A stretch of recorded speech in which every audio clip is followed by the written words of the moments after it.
has been brought to supersede the Medical Council of India.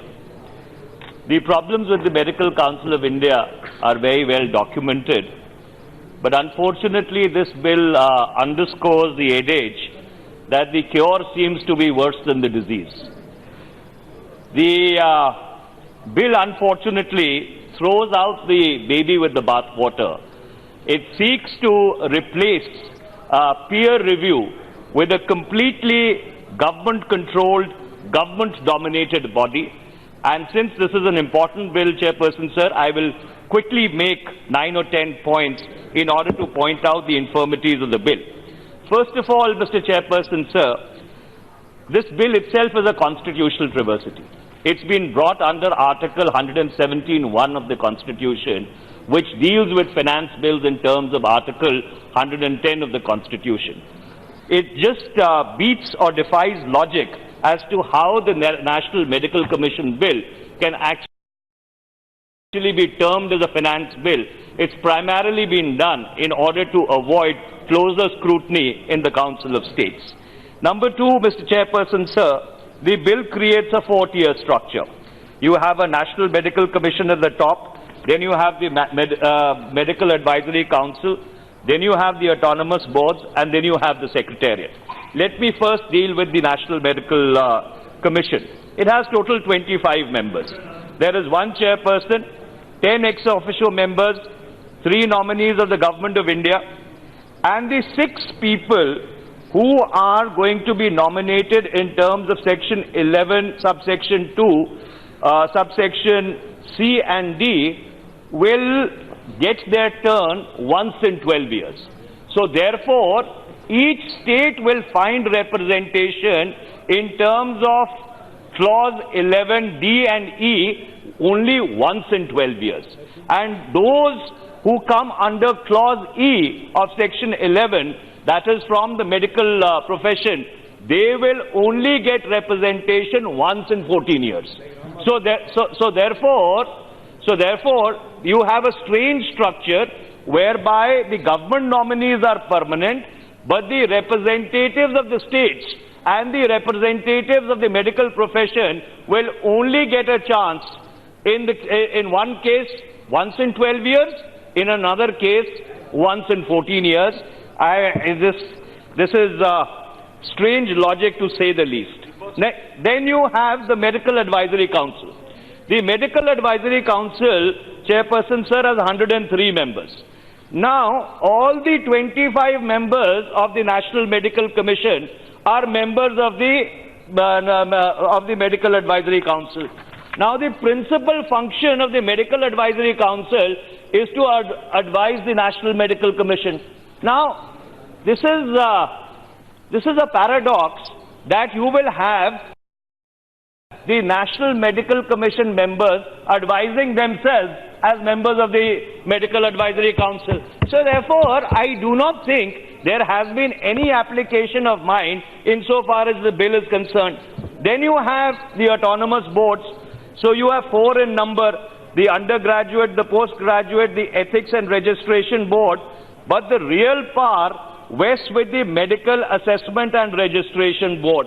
In fact, this nominated body, the Medical Assessment and Registration Board, has all the powers under the National Medical Commission Bill.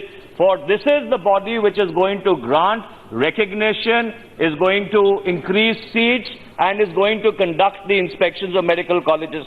Now here is the next travesty, Mr. Chairperson. All the 4 members, all the 4 chairpersons of the Autonomous Board are also members of the National Medical Commission.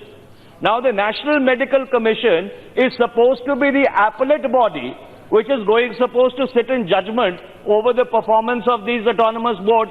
So you have this strange situation whereby these people who will first pass orders or judgments in their capacity as chairpersons of the board will then, as members of the National Medical Commission, sit in judgment over their own decisions. So it defies logic as to how can you be a judge in your own cause. How can you sit in judgment over your own decisions?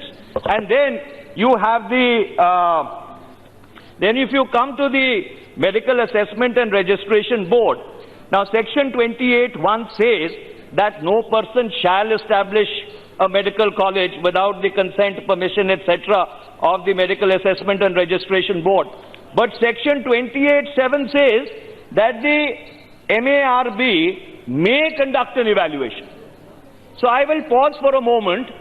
So it is not mandatory that before granting recognition in terms of Clause 28, Subclause 7, they have to conduct an evaluation of the medical college which is going to be established.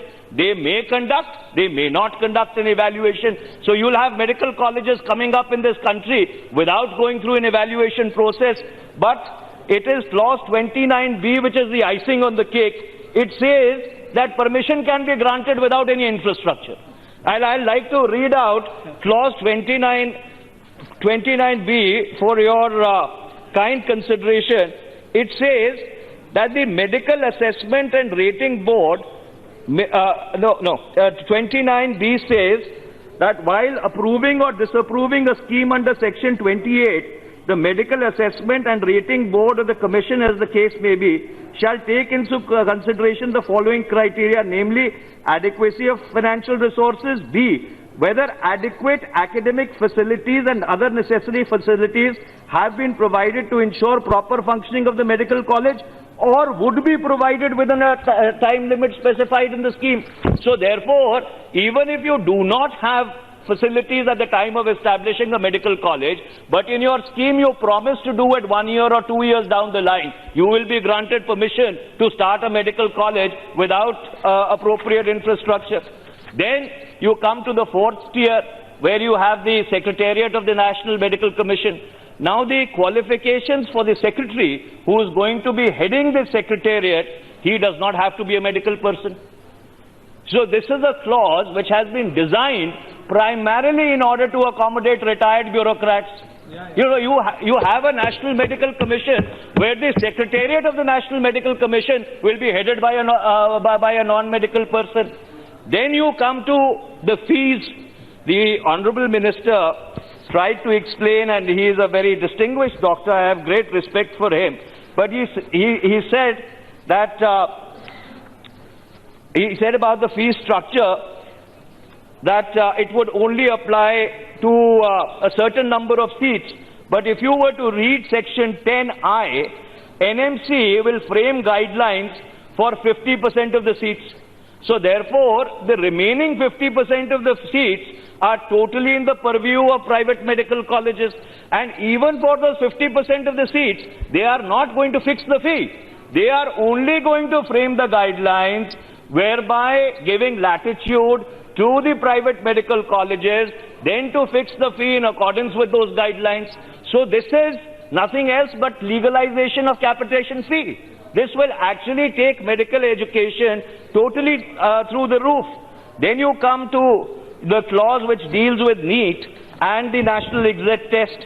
And may I very respectfully point out that if you were to read 14(1), it says that there shall be a uniform national eligibility cum entrance test for admission. You'll just give me 2 more minutes because this is important.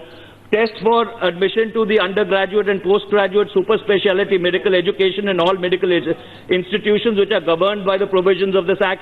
But if you were to read 15(5), it says that the national exit test shall be the basis for admission to postgraduate and broad super specialty medical education. This means that there will be 3 exams. Once you complete your MBBS, you will take an exam which will give you a degree.